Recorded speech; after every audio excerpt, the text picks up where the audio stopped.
প্রশংসা সেই মহান করুণাময় আল্লাহ জিনার কুদরতের সারা বিশ্ব লালন ও পালন, যিনি আপনাকে আমাকে এই পবিত্র মাহফিলে বসার, কাউকে শোনার, কাউকে বলার শক্তি বা সুযোগ দান করেছেন। তিনারই শুকরিয়া আদায় করি। সকলে উচ্চ আওয়াজে ভক্তি ভরে কি পূর্ণতা না করে একবার পড়ি আলহামদুলিল্লাহ।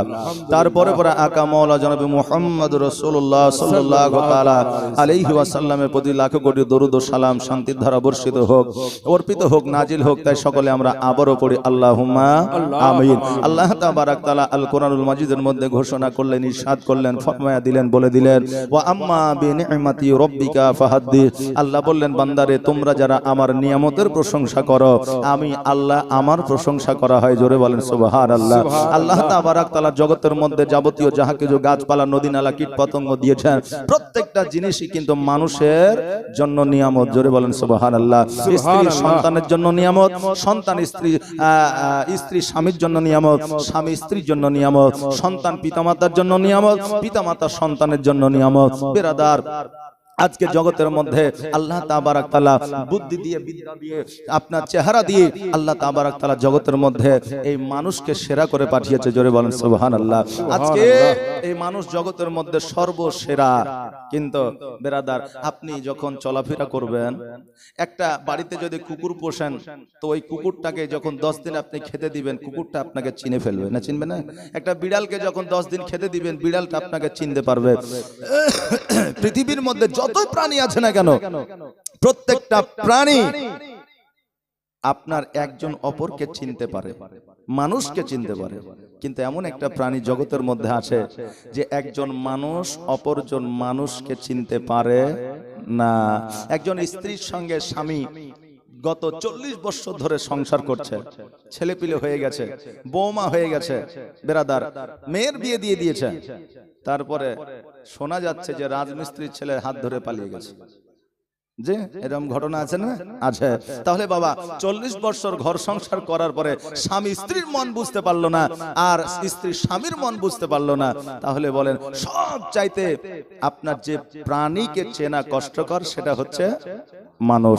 বাবাজি ভাইরা, আজকে আমাদের বর্তমানে বন্ধুত্ব মাশাআল্লাহ, আজকে আমরা জগতে এই পৃথিবীতে পশ্চিম বাংলার মধ্যে শুধু নয়, ভিন রাজ্যে আসাম, বাংলাদেশ, আমরা এই সমস্ত জায়গাতে আমরা প্রোগ্রামে যাই। ওবায়দুল ইসলাম জামালি আমার সঙ্গে যায়, আমি ওনার সঙ্গে যাই। তো আমাদের একটা অন্তর থেকে একটা মহব্বত আছে, থাকবে না কেন জি? আমরা তো একই থানার ভগবান গলার লোক, নাকি বলেন জি? তা আমাদের একটা অন্তরে মহব্বত আছে, আমাদের একটা সম্পর্ক আলাদা অন্যরকম আছে। এই জন্য পশ্চিম বাংলা যত আলেম আছে সকলেই জানে যে এদের মধ্যে একটা বন্ধুত্ব খুব গাঢ়ত্ব আছে, এটা সবাই জানে, এমনকি দর্শক বৃন্দ জানে। তবে বাবা, জগতের মধ্যে এমনও বন্ধু আছে, এক বন্ধু বুঝলেন একটা 4 চাকা কিনে ফেলাইছে হঠাৎ করে। 4টা বন্ধু রাস্তা দিয়ে চলে যাচ্ছে, এই কি ব্যাপার রে, গাড়ি কিনেছিস? তো বলছে তোদের দুয়াতে এখন গাড়ি কিনেছি। যাক মাশাআল্লাহ, তোর জন্য তো দোয়া করি। কিছু দূর আগিয়ে যে বলছে যে আমার দুয়া যদি তোকে লেগে যায় তো তুই গাড়ি কিনতে পারবি। বা কথা বলে না, দোয়া তো করি এটা ঠিকই, কিন্তু তুই যাতে গাড়ি কিনতে না পারে সেই দোয়া করি। তা আমার দোয়া যদি লেগে যায় তো গাড়ি কিনা তো দূরের কথা, কারণ সাইকেলই কিনতে পারবে না। দোয়া লাগে না বলে তুই 4 চাকা কিনতে পেরেছিস। বেরাদার, তো এইরকম বন্ধু জগতের মধ্যে আছে। আজকে জগতে আমরা সৌন্দর্য পেয়েছি, চেহারা পেয়েছি। আজকে জগতের মধ্যে আমাদের জগতের মধ্যে অলংকার, আমার মা বোনেরা স্বর্ণ পেয়েছে, আমার মা বোনেরা রূপো পেয়েছে, আমার মা বোনেরা আপনার স্বর্ণের হার পেয়েছে, নাকি বলেন? মা বোনদের কাছে আছে। কিন্তু বাবা, আমি মায়েদেরকে বলবো, মারে আজকে ওই গলার হার, নাকের আপনার বালি, কানের আপনার কি বলে আপনার নূতন, তারপরে আপনার মাথার টিকা, এই সমস্ত স্বর্ণের যাবতীয় যাহা কিছু আছে সব কিছুরই চাইতে দামি হলো তোমার স্বামী। জোরে বলে সুবহানাল্লাহ। সব কিছুর চাইতে দামি হলো তোমার স্বামী। আজকে বর্তমানে আমাদের স্বামী আর স্ত্রীর মধ্যে মহব্বতটা কম, স্বামী স্ত্রীর মধ্যে মহব্বতটা বর্তমানে কম। এই জন্য দেখবেন 10 বছর 12 বছর পরে বিবি তালাক দিচ্ছে স্বামীকে, স্বামী তালাক দিচ্ছে বিবিকে। বিজ্ঞান রিসার্চ করে দেখছে বর্তমানে শুধু ভারতবর্ষ নয়, সারা পৃথিবীতে ডিভোর্সের আপনার সংখ্যাটা বেশি। ডিভোর্সের সংখ্যাটা বেশি। কিন্তু বাবা আজকে যারা আমরা স্বামী বিবাহ করে স্বামীকে মেনে নিয়েছি, স্বামী স্ত্রীকে মেনে নিয়েছে, আমাদের মধ্যে একটা মানসিকতা রাখতে হবে যে আজকে যে সুন্দর চেহারা, আজকে যে অলংকার, আজকে যে স্বর্ণ আমরা পেয়েছি, এগুলোর কোনো মূল্য নাই। আচ্ছা, জগতের মধ্যে মূল্য নাই। আপনি বলবেন হুজুর টাকা যার সম্মান তার, টাকা যার ডাক্তারও তার, টাকা যার বিজ্ঞানও তার, টাকা যার আলেমও তার। এই কথা অনেকেই বলে, কিন্তু এটা ভুল কথা বাবাজি ভাইরা। আপনার চাইনার একজন ব্যক্তি কোটি কোটি টাকা নিয়ে হাসপাতালে গিয়েছিল, সমস্ত চেকআপ করা হলো। চেকআপ করার পরে ওই আপনার ব্যক্তিকে বলা হলো যে আপনার ক্যান্সার ধরা পড়েছে।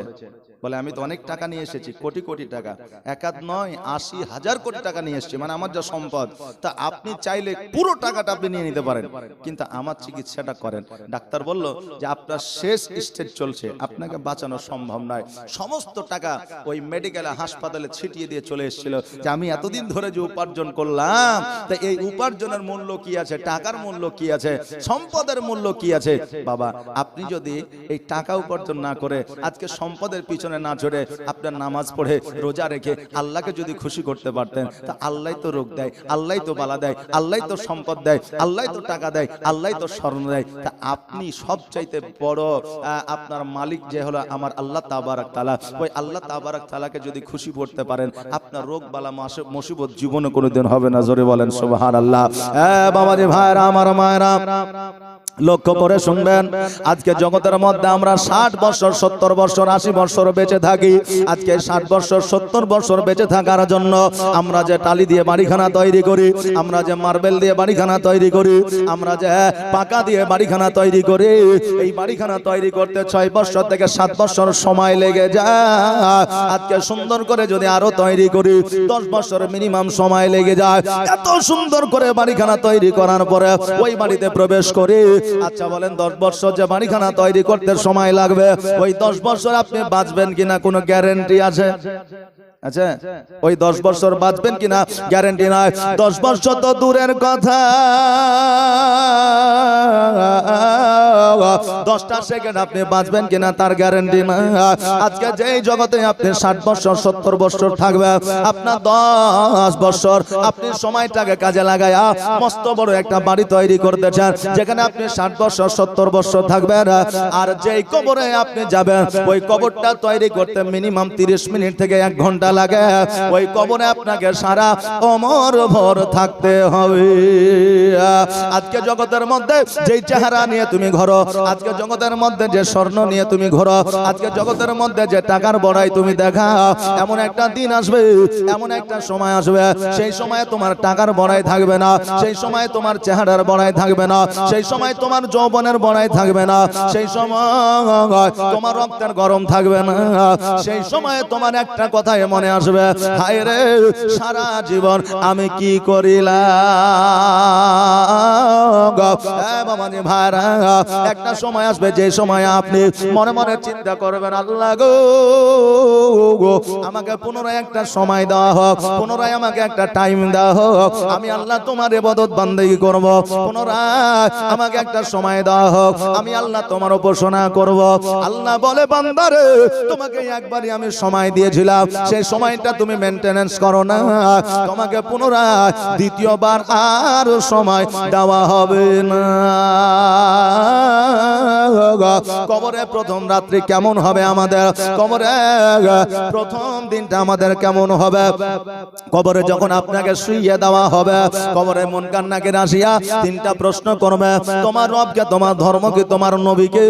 আপনি যদি প্রশ্নটার উত্তর দিতে পারে, ওই আপনার পুলসিরাত পার হয়ে যাবে, মিজানের পাল্লা আপনারা নেকির পাল্লা ভারী হয়ে যাবে। আজকে হাউজানের পানি, হাউজে কাউসারের পানি পান করবে।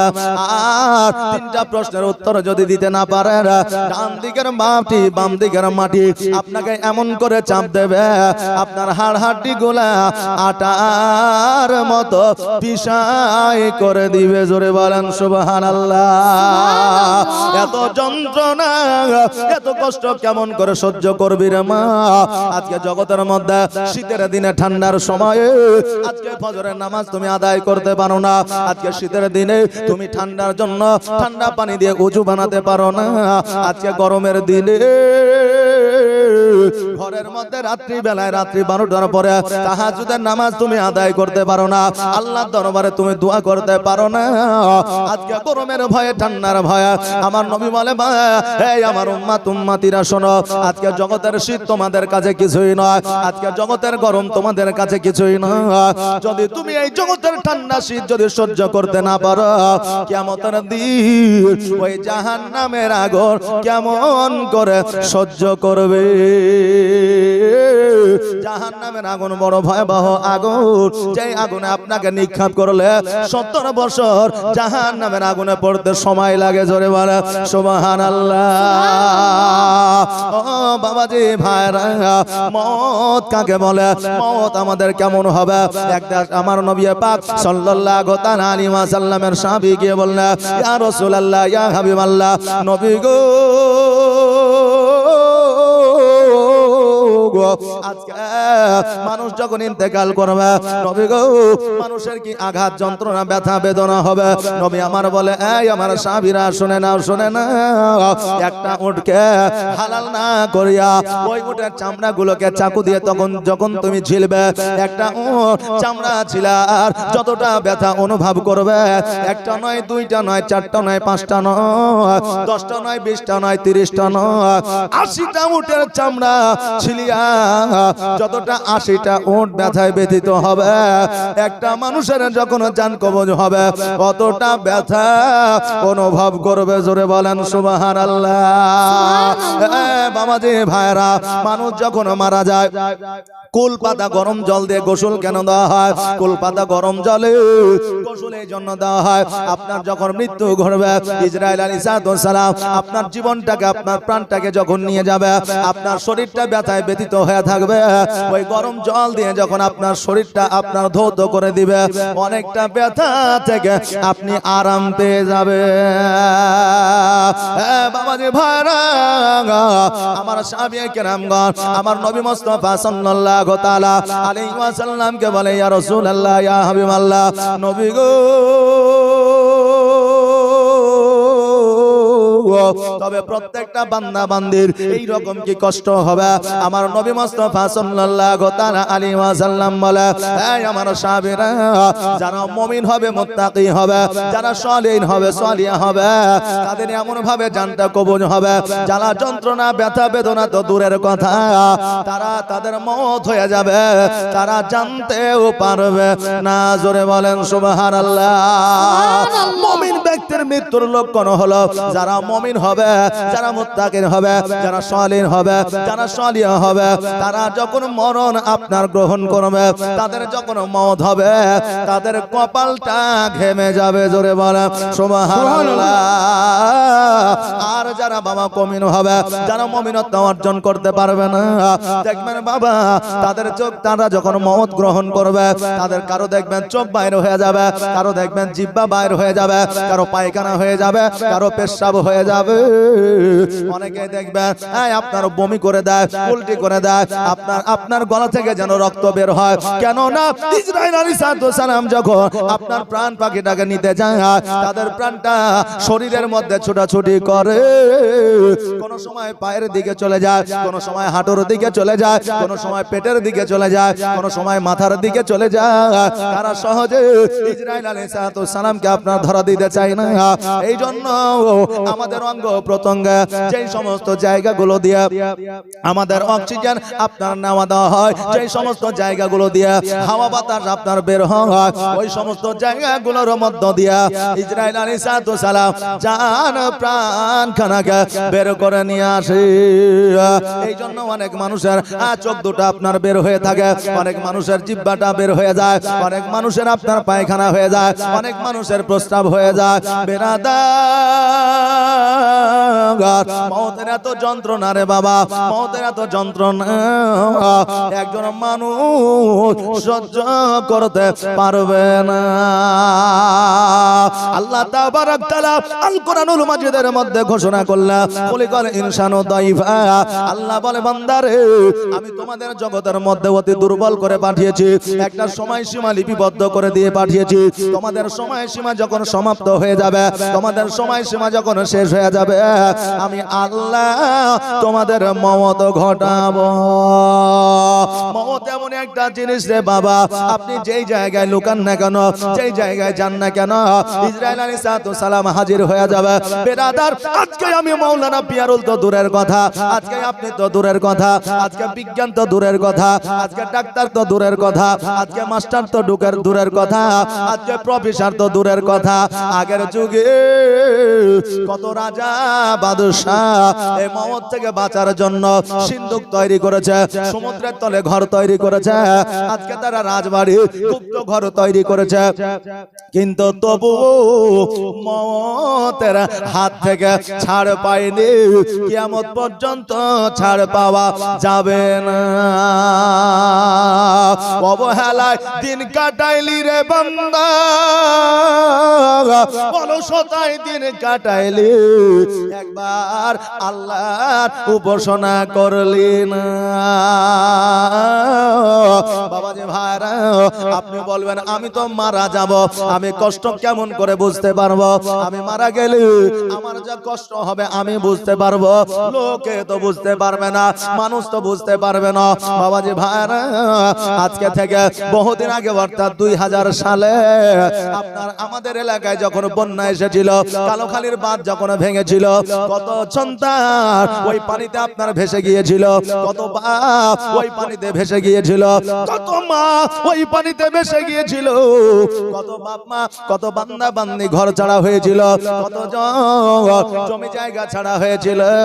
সন্তানকে হাড়ির মধ্যে ঢুকাইয়া মা সাঁতার দিয়া সন্তানকে পানির মধ্যে দিয়ে নিয়ে যাইতে যাইতে এমন ভাবে একটা স্রোত আসে, সন্তান যেন হাড়ির সঙ্গে যেন ডুবে যায়। মা জননী ওই সন্তানের হাত কানা পাকড়াও করেছে, সন্তানকে লইয়া মা যেন সাঁতার কাটতে পারে না, মা যেন সন্তানকে উঠাইয়া মা যেন আপনার পানির উপর পানির থেকে উঠে আসতে পারে না। মা চিন্তা করলো আল্লাহ গো, আজকে যদি সন্তানকে আমি বুকে আঁকড়ে ধরে থাকি আমিও বাঁচতে পারবো না, আমার সন্তানও বাঁচতে পারবে না। মা চিন্তা ভাবনা করিয়া ওই সন্তানের হাত কানা ছেড়ে দিল, নিজের মা নিজের জানখানা প্রাণখানাকে নিয়ে বাঁচাইল। বলেন ওই মায়ের বুকের মধ্যে সন্তানের মওতের বেদনা কতটা ছিল।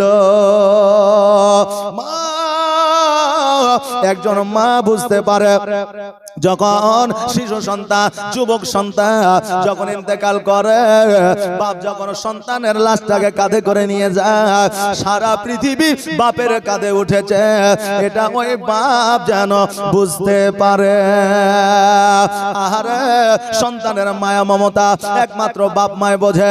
একটা সন্তানের যদি আপনার হাতখানা যদি আপনার আছড়ে যায়, পাখানা যদি একটু কোন রকম ভাবে ব্যথা ব্যথিত হয়, মা বাবার রাত্রি বেলায় ঘুম আসে না। একটু আঘাত লাগার কারণে বাপ মা যদি ব্যথা বেদনা যন্ত্রণা পায়, যার আঘাত লেগেছে সে কতটা ব্যথায় ব্যথিত হইতে পারে। বেরাদার, আজকে আমরা জগতের মধ্যে ইয়াস আরাম করে আমরা চলাফেরা করতে আছি, কিন্তু আমরা মওতকে স্মরণ করি না। নবী আমার বলে উম্মাত উম্মাতিরা, আজকে তোমরা প্রতিনিয়ত প্রতিদিন 70 বার করে যদি মওতকে স্মরণ করতে পারো, আমার আল্লাহ তাবারক তাআলা তোমাকে শহীদের দরওয়াজা দান করবে। জোরে বলুন সুবহানাল্লাহ। বাবাজি ভাইরা, আজকে আমাদের শবে মেরাজ কবে পার হইল? আমরা কেমন মুসলমান দেখা, আমাদের শবে মেরাজ